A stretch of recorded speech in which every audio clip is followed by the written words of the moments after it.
دوسرا ایک عمومی فتنہ ہے دجال، فتنۃ الدجال، عمومی فتنہ. وہ کیا ہے؟ اصل میں یہ تہذیب کے جس میں میں اور آپ، واقعہ یہ ہے کہ ہم اس وقت غرق ہیں.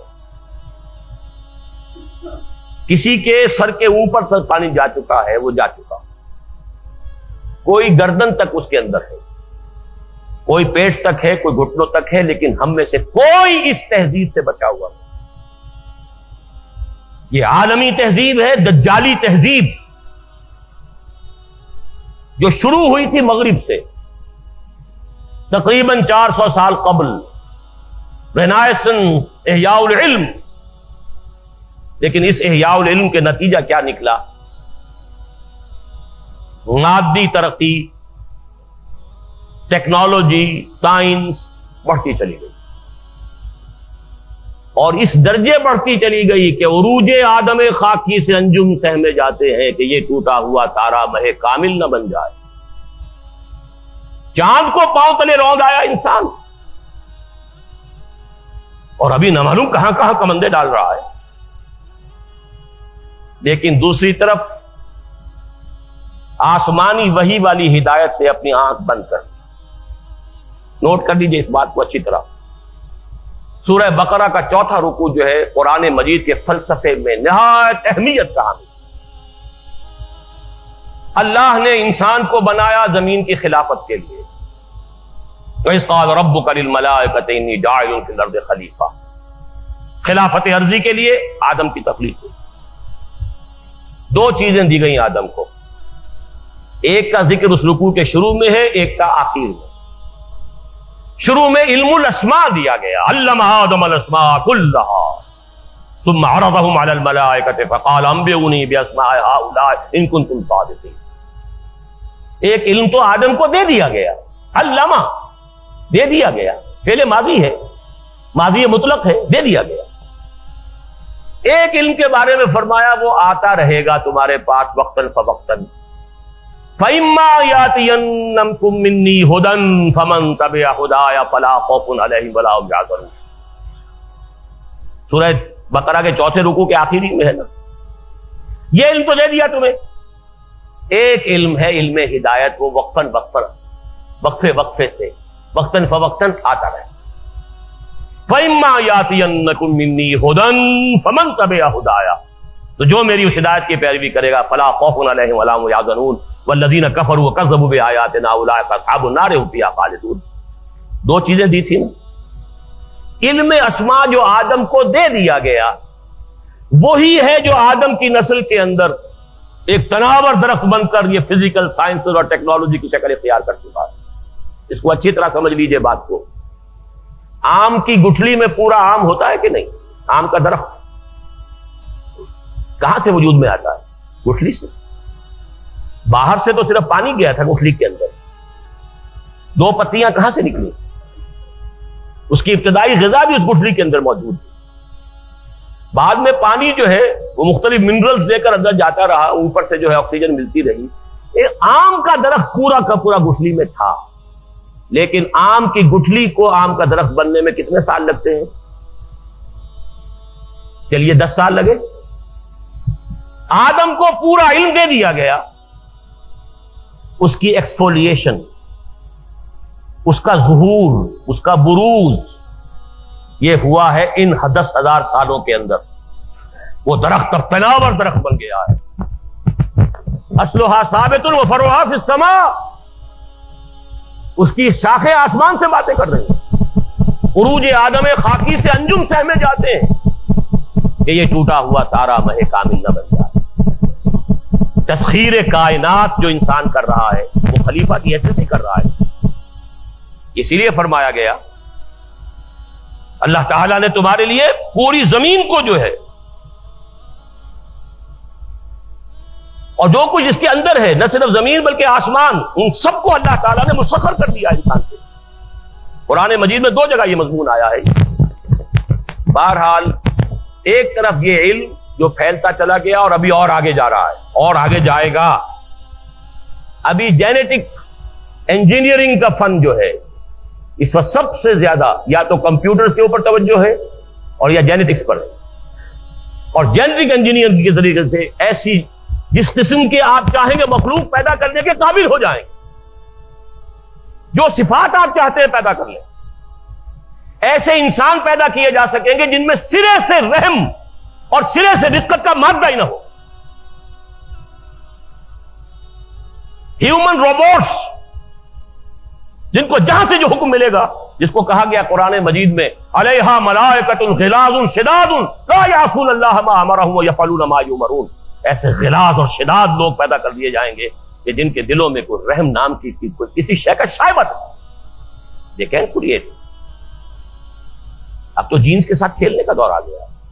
دیکھیے اب نوٹ کیجئے، یہ علم اگر بڑھتا چلا جاتا جیسا کہ بڑھتا چلا گیا، لیکن ساتھ ہی یہ علم جو آتا رہا اس کی پیروی جاری رہتی تو کوئی خرابی نہیں، اللہ کا بندہ انسان رہتا، اللہ کے احکام پر کاربند رہتا، ان تمام علمی اکتشافات اور سائنسی ایجادات کو خیر کے لیے استعمال کرتا، بھلائی کے لیے استعمال کرتا۔ اگر تو یہ دونوں آنکھیں کھلی رہتی تو کوئی خرابی نہیں تھی۔ آج سے 400 سال پہلے انسان نے ایک آنکھ بند کر دی، مذہب سے کوئی سروکار کوئی تعلق، ایک آنکھ بند دوسری آنکھ چوپٹ، یہی یک چشمی تہذیب ہے، یہی دجالی تہذیب ہے، جو کانی تہذیب ہے جس کی ایک آنکھ ہے دو نہیں۔ یہ دجالی تہذیب جس نے کائنات ہی کو اصل شے قرار دیا ہے، خالق کو چھوڑو، جو ہوگا کوئی پیدا کرنے والا ہے یا نہیں ہے، چھوڑو دفع کرو، یہ دنیا تو ہے نا، اسے مسخر کرو۔ Concentrate your attention, focus your attention on this world. بھول جاؤ کوئی ہے یا نہیں ہے، کیا ہوگا کسی نے پیدا وہ جانے، ہے یا نہیں ہے اس بیت میں تل جاؤ۔ روح کوئی ہے یا نہیں ہے، کوئی حقیقت ہے یا نہیں ہے، کیا پتا ہے کہ نہیں ہے، چھوڑو دفع کرو، کس نے دیکھی؟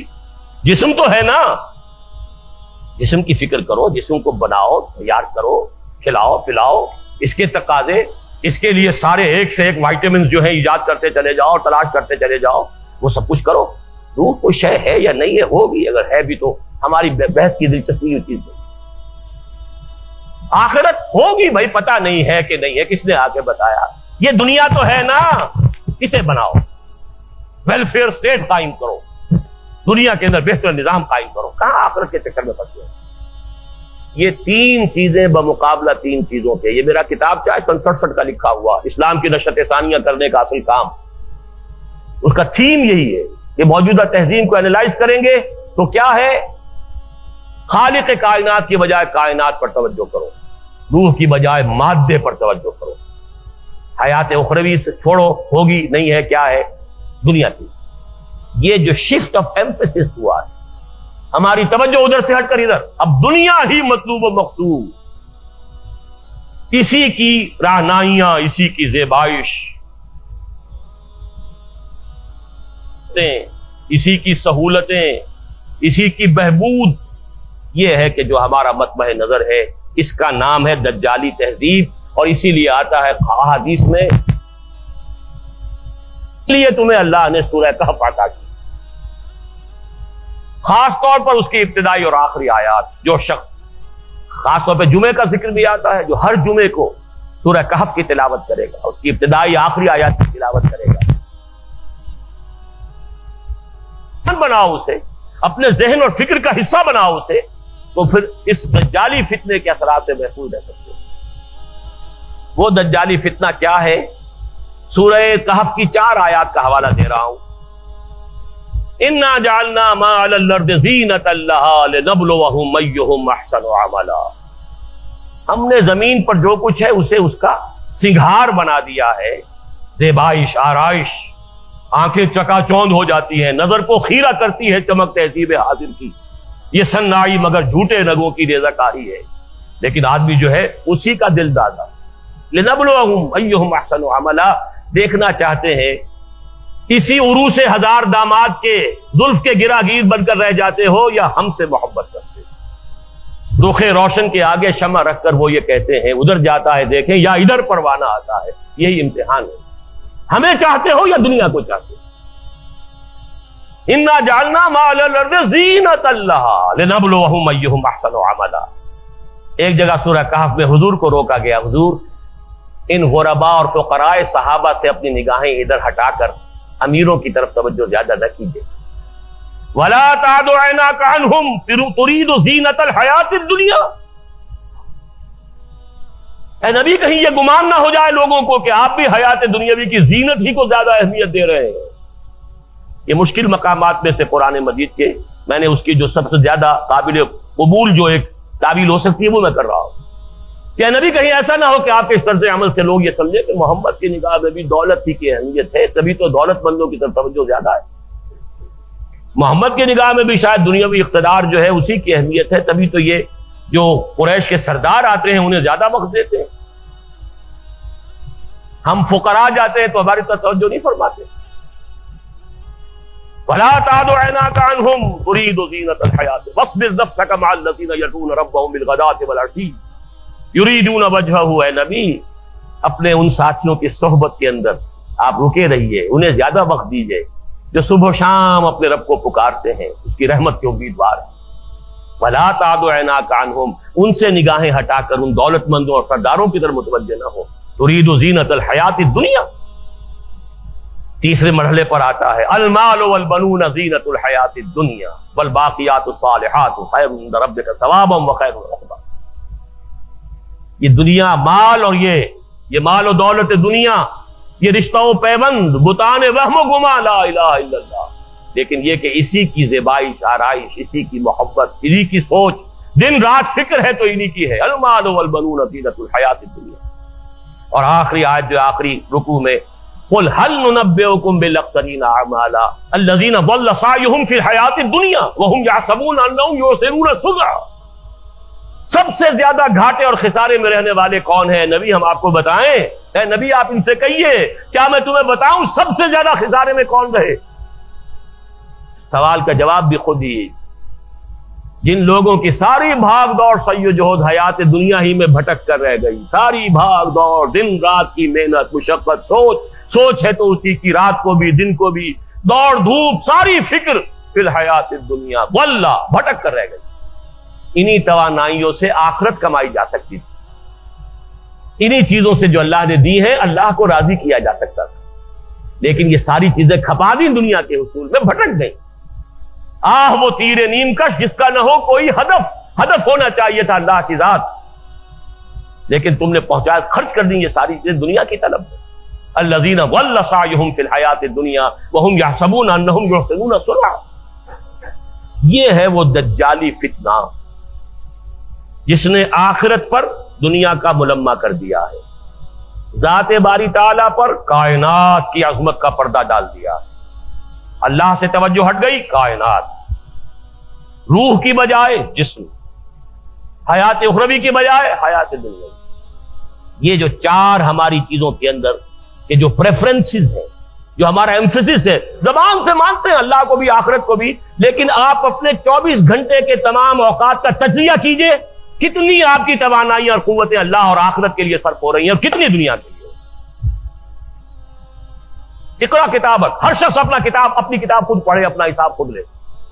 اقرا کتابک کفا بنفسک الیوم علیک حسیبا، ہر شخص اپنا حساب خود کر سکتا ہے۔ 24 گھنٹے شمار کیجئے اس کا کتنا وقت۔ ہاں ٹھیک ہے، بھلے نفس کا علیہ کا حق پر، نفس کا بھی حق ہے، سونے کے لیے بھی وقت ہونا چاہیے، آپ کے اولاد کا لیے یہ حق ہے، لیکن پھر دیکھیے باقی جو کچھ آپ کے پاس ہے توانائی جو آپ نے لگائی ہے کچھ چیز حاصل کرنے میں، اس کا کتنا حصہ ہے جو اللہ اور آخرت کے لیے صرف ہو رہا ہے، اور کتنا حصہ ہے جو صرف اس دنیا کی ایمینٹیز، فیسلٹیز، لگژریز،